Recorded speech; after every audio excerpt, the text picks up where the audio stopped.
വെളിച്ചമെത്തിക്കുന്നതിന് വേണ്ട നടപടികൾ ചെയ്യുമെന്ന് സംഘടനാ ഭാരവാഹികൾ പറഞ്ഞു.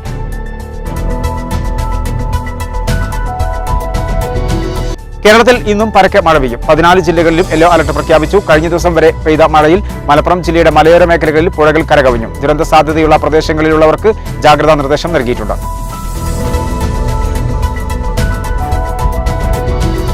കോവിഡ് വ്യാപന പശ്ചാത്തലത്തിൽ താനൂർ നഗരസഭാ പരിധിയിൽ നിയന്ത്രണങ്ങൾ കടുപ്പിച്ചു. പ്രധാന പാത ഒഴിച്ച് മറ്റ് റോഡുകളെല്ലാം അടച്ചു.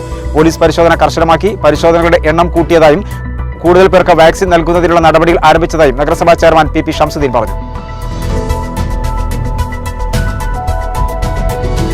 വെന്നിയൂർ കാച്ചടിയിൽ വാഹനാപകടം. മരത്തിലിടിച്ച വാഹനത്തിനുള്ളിൽ കുടുങ്ങിയ ഡ്രൈവറെ താനൂർ ഫയർഫോഴ്സ് സംഘം പുറത്തെടുത്ത് ആശുപത്രിയിൽ എത്തിച്ചു. പുലർച്ചെയാണ് അപകടം നടന്നത്.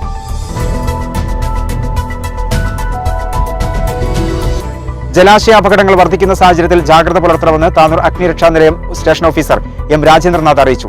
നീന്തൽ, മുങ്ങൽ എന്നിവ അറിയാത്തവർ ജലാശയങ്ങളിൽ അശ്രദ്ധമായി ഇറങ്ങരുതെന്നും അദ്ദേഹം പറഞ്ഞു.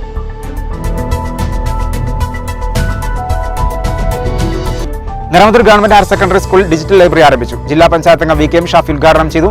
ഹയർ സെക്കൻഡറി വിഭാഗം അധ്യാപകരുടെ കൂട്ടായ്മയുടെ ഭാഗമായാണ് ലൈബ്രറി തയ്യാറാക്കിയത്. ജില്ലയിൽ വാക്സിൻ സ്വീകരിച്ചവരുടെ എണ്ണം 15 ലക്ഷത്തോടടുത്തു.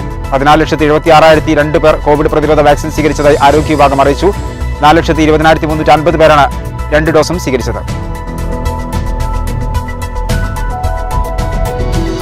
കുട്ടികൾക്കുള്ള വാക്സിനേഷൻ നടപടികൾ സെപ്റ്റംബറോടെ ആരംഭിക്കാനാകുമെന്ന് ഡൽഹി എയിംസ് മേധാവി ഡോക്ടർ രൺദീപ് ഗുലേറിയ അറിയിച്ചു. കോവിഡ് വ്യാപനത്തിന്റെ ശൃംഖല തകർക്കാനുള്ള സുപ്രധാന നീക്കമാണ് വാക്സിനേഷനിൽ നിന്നും ഗുലേറിയ പറഞ്ഞു. ടോപ് 10 ന്യൂസ് ഇതോടെ സമാപിക്കുന്നു. നന്ദി, നമസ്കാരം.